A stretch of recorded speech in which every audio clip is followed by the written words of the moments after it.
Bonjour chers auditeurs, Journal Info.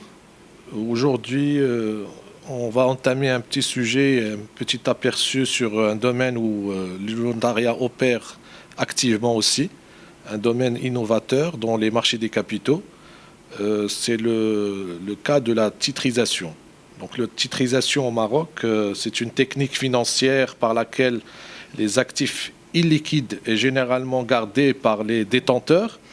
C'est des établissements initiateurs à la recherche d'un financement, bien sûr, jusqu'à l'échéance, sont transformés en titres négociables sur des marchés de capitaux à travers leur cession définitive ou temporaire de fonds de titrisation.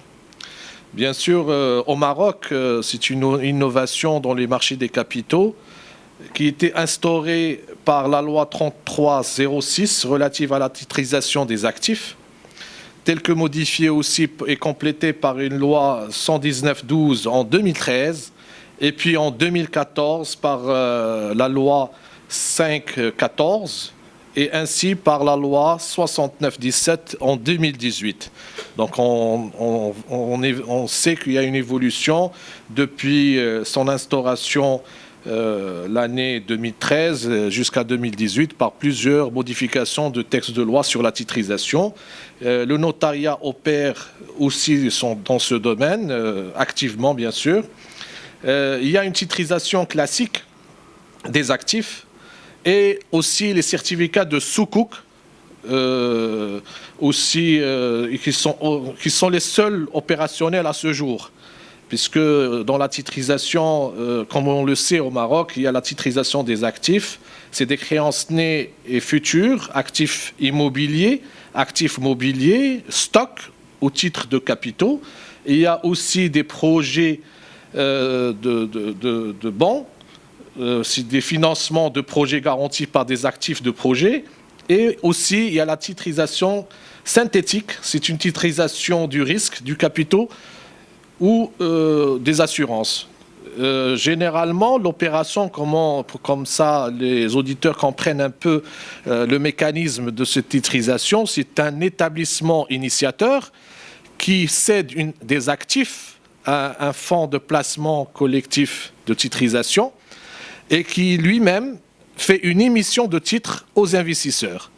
Donc, il y a un produit de l'émission et puis il y a un produit qui sort de l'émission par le fonds de placement.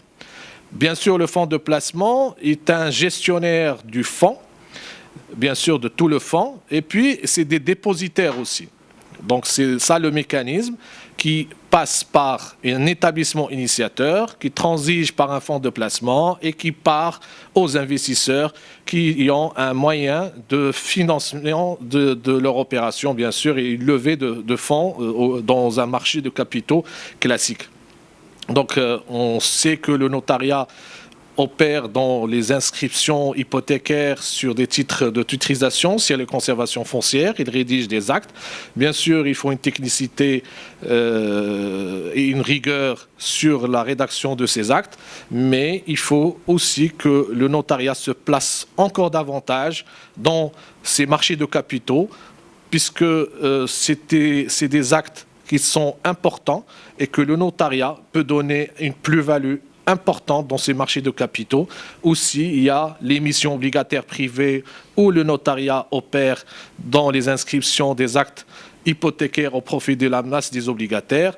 Donc, on sait que l'évolution de notariat au Maroc, c'est pas stagner dans l'immobilier ou dans les actes de partage ou dans les ventes immobilières, mais aussi elle opère dans des marchés de capitaux avec des actes qui nécessitent une technicité, une rigueur, et que le notaire marocain est capable d'être présent dans ces marchés de capitaux avec sa technicité et sa rigueur. Je vous remercie.